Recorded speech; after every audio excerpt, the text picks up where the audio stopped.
This is the 8B handout, which is a homework one. So we'll work our way through these problems. If you haven't been in class for the 8A lesson, I would watch that video first for sure. So, okay, so let's take a look. The first question is just what do these transformations do to points on a graph? The first one, if you remember, we figured out in class that that is the rule for rotating a point. So rotation counterclockwise about the origin or 0, 0 by 90 degrees. The second one, the x's stay the same, but the y's change sign. So, by the way, if you ever have trouble figuring out what these things do, just try plotting a couple points and seeing if you can figure it out from that. Okay, so B, xy turns into x negative y. So I'll just pick a practice point like this one here. So we'll say that point is like 3, 4, like that. And then all I'm doing is I'm making the y value negative. So that would be down here at 3, negative 4. And that has the effect of reflecting it across the x-axis. So this is a reflection across or about the x-axis. And in the last one here, we're adding 5 to the x's and subtracting 3 from the y's. And if you think about what that does, well, if you had a point like, whoops, if you had a point like 2, 4, and then you add 5 to the x's, then it moves right 5 units. And if you subtract 3 from the y's, then it moves down 1 unit. So this one would be a, and when you move things around like that, where you're just sliding stuff around, a translation or a shift, and you would say 3 units to the right, or sorry, 5 units to the right, and 3 units down. Okay, so let's take a look at number 2. Number 2 says, we've got these 3 points for a triangle, and they're actually plotted down here in part B. And then we do these things to it, reflect across the x-axis, then counterclockwise rotation by 90 about the origin, then 2 left and 3 down. So then the question is, okay, where do these points end up, I guess? So let's go step by step here. Reflect across the x-axis is going to be, that is switch the y value, right? Change the sign of the y value, just like we said right here, right? That's reflection about the x-axis. So I'll just put here a little rule. So change sign of y. Then counterclockwise rotation by 90, that's the xy turns into the negative yx. So we switch the order of the coordinates, and then we throw a negative in front. And then this one would be 2 left, so that's subtract 2 from x. And then 3 down would be subtract 3 from y. So let's just work our way through. So 2, negative 2, if I change the sign of the y value, it becomes 2, 2. And then if I rotate by 90, I switch the x and y values, but they're both 2's anyway. And then I throw a negative. I change the sign of the one in front. And then I go 2 left. So subtract 2 from the x, that becomes negative 4. And then subtract 3 from the y value of 2, and that becomes negative 1. So this point here would be A prime. That's where we end up. B, let's see, reflect across the x-axis, so I changed the y value to negative in this case, because it was positive. Then I rotate by 90, so I switch the x and the y, and then I change the sign of the one in front, so now it's positive 3, 2. And then I go 2 left, so, and this will be B prime now, because it's my final point. 2 left would mean subtract 2 from the x, so that becomes a 1. And 3 down, 2 becomes a negative 1. Okay, And then we've got C is -4, -2. If I reflect it across the x-axis, I change the sign of the y value. So -4, 2. Then I rotate by 90, so I switch the x and the y. And then I throw a negative in front. And then 2 left would make C prime. Now I take 2 left from here, so subtract 2, I get -4. And 3 down, that becomes -7. So -4, -7. And so now we've got the 3 final image points. So then in B, it says graph the final image. So A was down here, and it turned into A prime, -4, 1, 2, 3, 4, -1. So here's A prime. And then B prime is at 1, -1.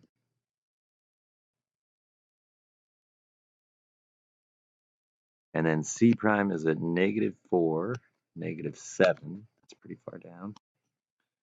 -2, 3, 4, 5, 6, 7, right about here.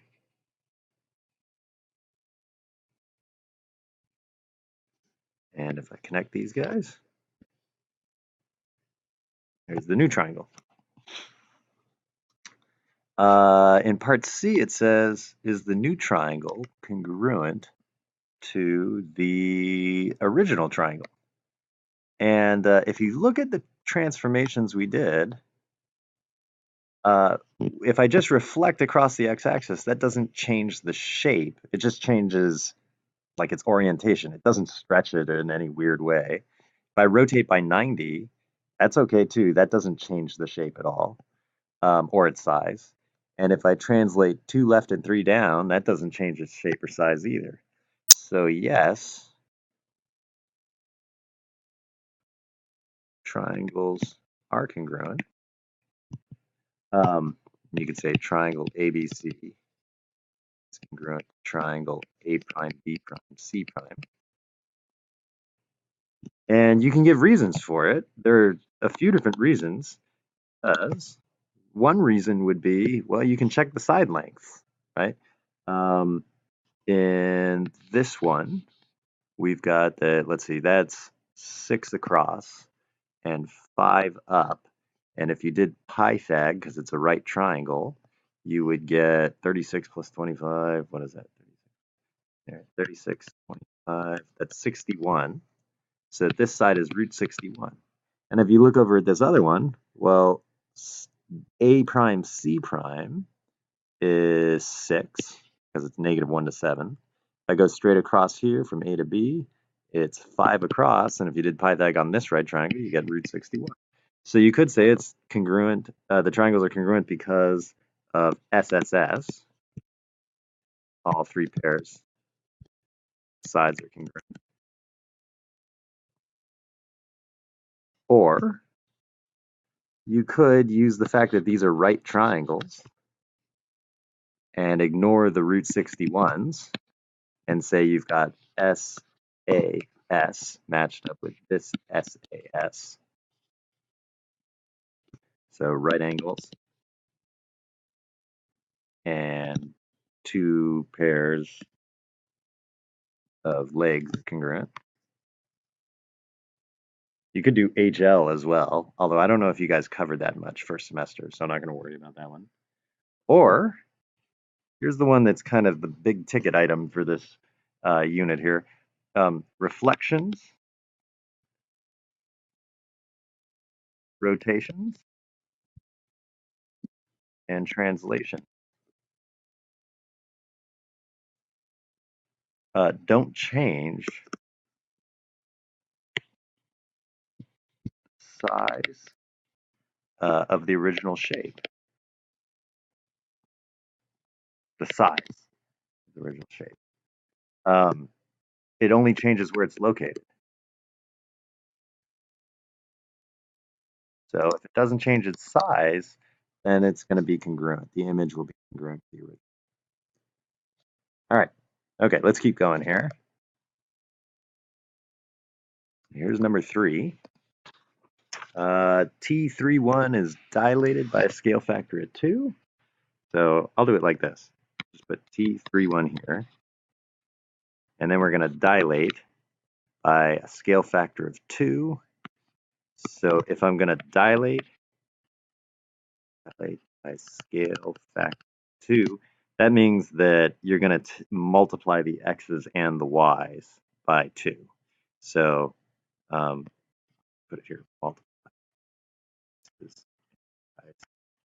by 2. So then this becomes 6 comma 2. Then we're going to go 3 units up. So translate 3 up.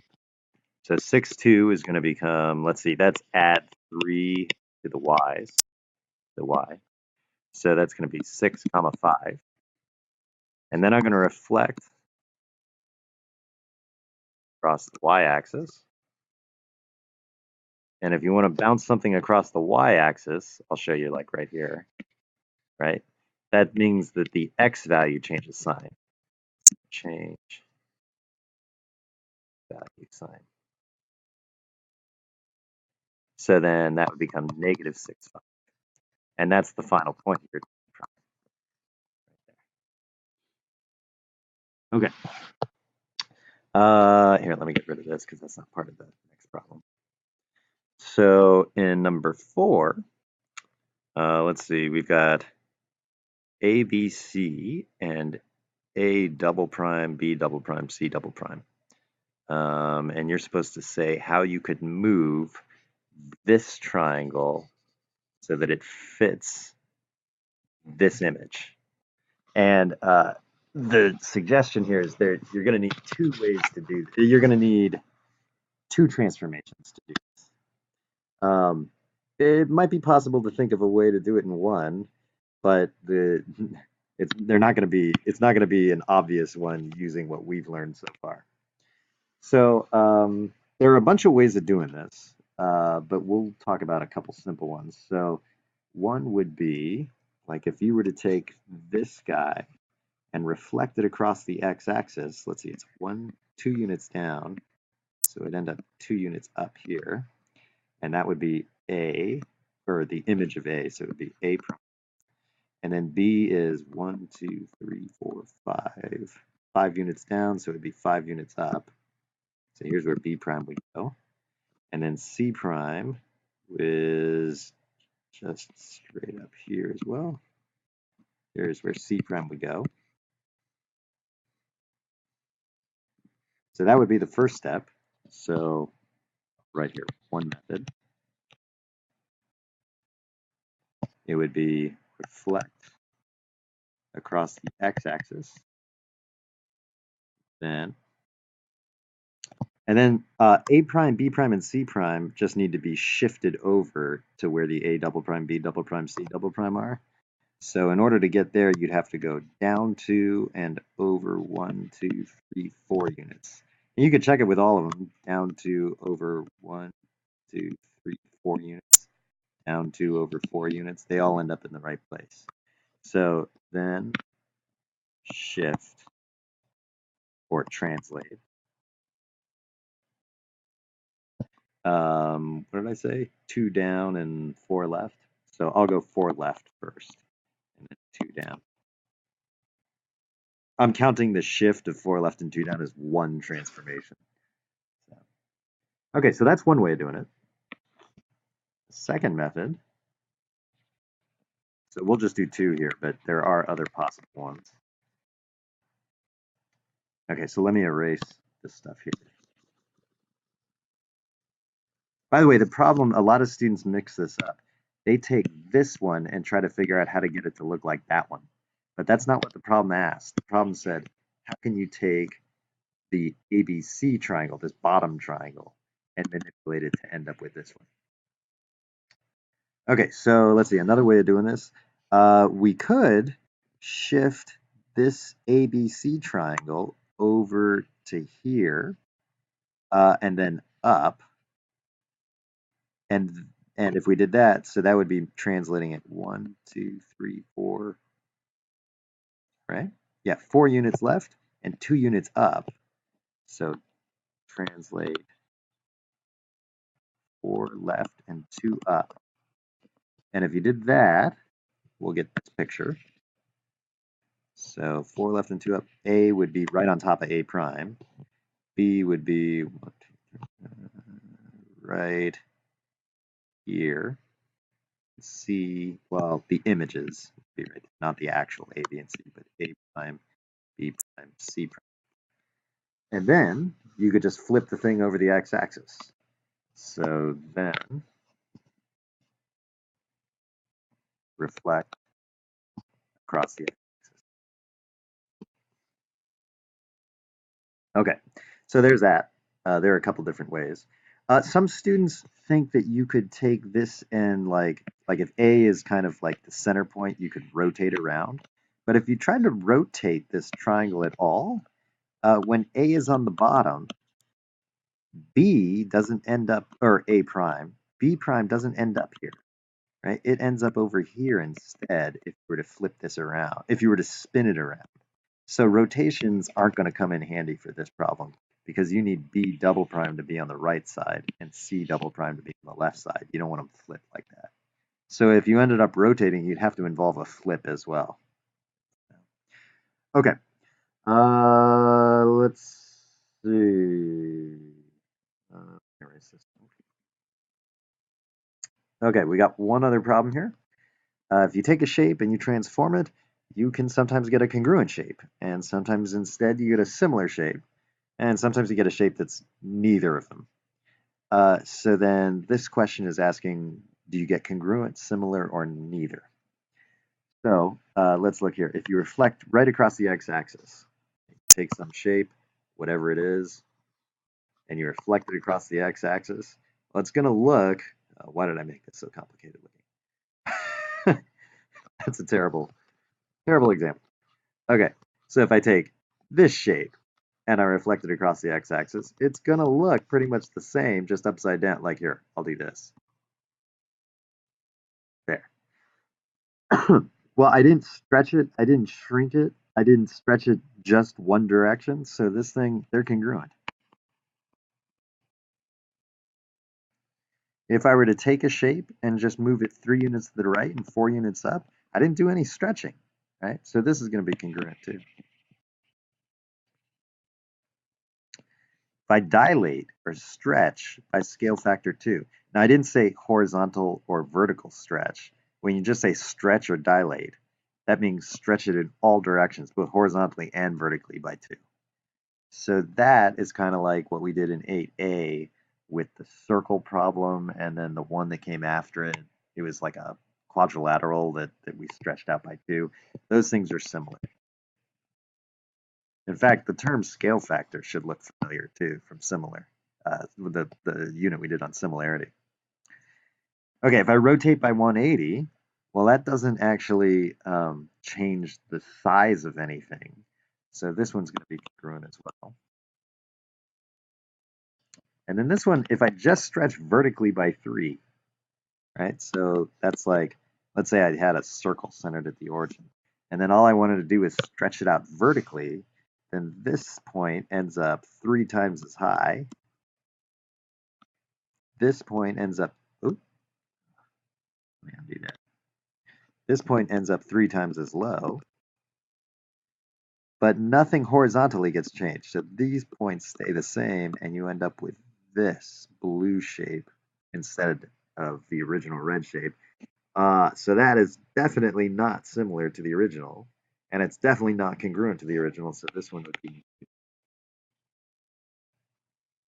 Okay, and that's all of them. I hope that made sense. If not, make sure to come ask me some questions about it. All right, I'll see you guys soon. Take care.